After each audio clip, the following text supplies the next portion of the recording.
तमाम बातचीत के लिए।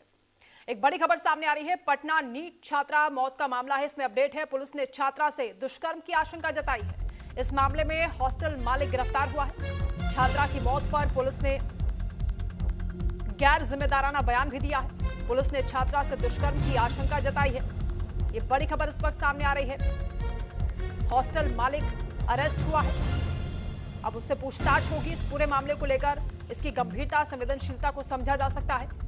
छात्रा की मौत को लेकर पुलिस का गैर जिम्मेदाराना बयान सामने आया है और छात्रा से दुष्कर्म की आशंका पुलिस ने जताई है। पटना नीट छात्रा की मौत का यह पूरा मामला है जिसको लेकर यह अपडेट है। पुलिस के रवैये को लेकर भी लोग नाराज दिखाई दे रहे हैं। पटना नीट छात्रा की मौत को लेकर यह कहा जा रहा है कि पुलिस ने दुष्कर्म की आशंका जताई है और इस मामले में हॉस्टल मालिक की भी गिरफ्तारी हुई है।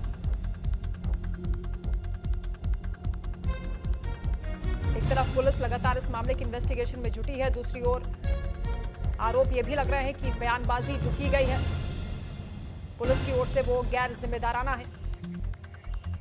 पटना से विकास ओझा हमारे साथ जुड़ रहे हैं। विकास, से पूरा मामला भी समझाएं और क्या अपडेट है? देखिए, ये वही पुलिस है जो कुछ दिन पहले जो सेक्सुअल असॉल्ट का मामला है उससे इनकार करते हुए नजर आई। तरह तरह की थ्योरी इसने दिया कि पहले तो ये थ्योरी पुलिस ने दी कि नींद की गोली ज्यादा खा ली थी और गूगल सर्च में जो है हाउ टू सुसाइड का जो है वो सर्च किया गया था। अलग अलग थ्योरी दी। इसके बाद जब ये पुलिस का कल एक देर रात बयान आया, प्रेस रिलीज आया, जिसमें ये स्पष्ट तौर पर लिखा हुआ था कि सेक्सुअल असॉल्ट की जो घटना है उस संभावना है उससे इनकार नहीं किया जा सकता। और ये तब आया जब पोस्टमार्टम रिपोर्ट जो है वो पुलिस के हाथ लग गई। उसके बाद पुलिस का ये बयान आया। उसके बाद जो है जो पीड़ित है, जो परिजन है पीड़ित पक्ष के, यानी जो छात्रा के जो माता पिता जो हैं, उनका सीधे तौर पर आरोप था कि पुलिस किसी बड़े शख्सियत को बचाने की कोशिश कर रही है और इसी कोशिश के कारण पुलिस इस तमाम मामले पर पर्दा डाल रही है। उसके बाद सड़कों पर विरोध हुआ। यानी जो परिजन के आरोप है उसको एस्टैब्लिश करते हुए पुलिस ने कल एक प्रेस रिलीज जारी किया और उसमें स्पष्ट तौर पे कहा कि दुष्कर्म की घटना से इनकार नहीं की जा सकती, यानी उसकी संभावना से इनकार नहीं की जा सकती है। और जैसे ही पोस्टमार्टम रिपोर्ट पुलिस के हाथ लगी, तुरंत हॉस्टल संचालक को गिरफ्तार कर लिया गया। हॉस्टल संचालक एक बड़ा रुतबा वाला इंसान है, उसके पॉलिटिकल कनेक्शन है और शायद इन्हीं वजहों से इस जो छात्रा है उसकी मौत की जो पहलू थे, मौत की जो गुत्थी थी, उस पर पर्दा डालने की कोशिश पुलिस कर रही थी और यही आरोप परिजनों का था।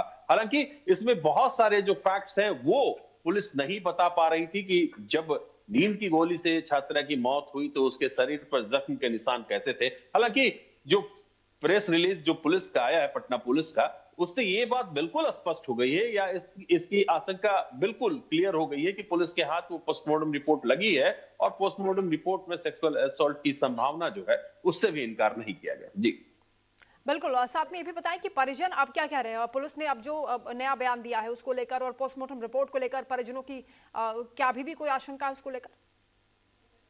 देखिए, परिजनों का सीधे तौर पे कहना था कि जिस बिंदु पर पुलिस को जांच करनी चाहिए थी, पुलिस ने उस बिंदु पर जांच नहीं की। और जैसे ही पोस्टमार्टम रिपोर्ट पुलिस के हाथ लगी और जैसे ही हॉस्टल संचालक को गिरफ्तार किया गया, परिजनों में एक संतोष दिखा कि हाँ, हम तो इसी डायरेक्शन में कह रहे थे कि आप इन्वेस्टिगेशन कीजिए और इसी डायरेक्शन में इन्वेस्टिगेशन ना करने की वजह से सड़कों पर प्रदर्शन हुआ और परिजनों का आक्रोश था और जो आरोप पुलिस पर लग रहे थे वो इसी डायरेक्शन को फॉलो ना करने की वजह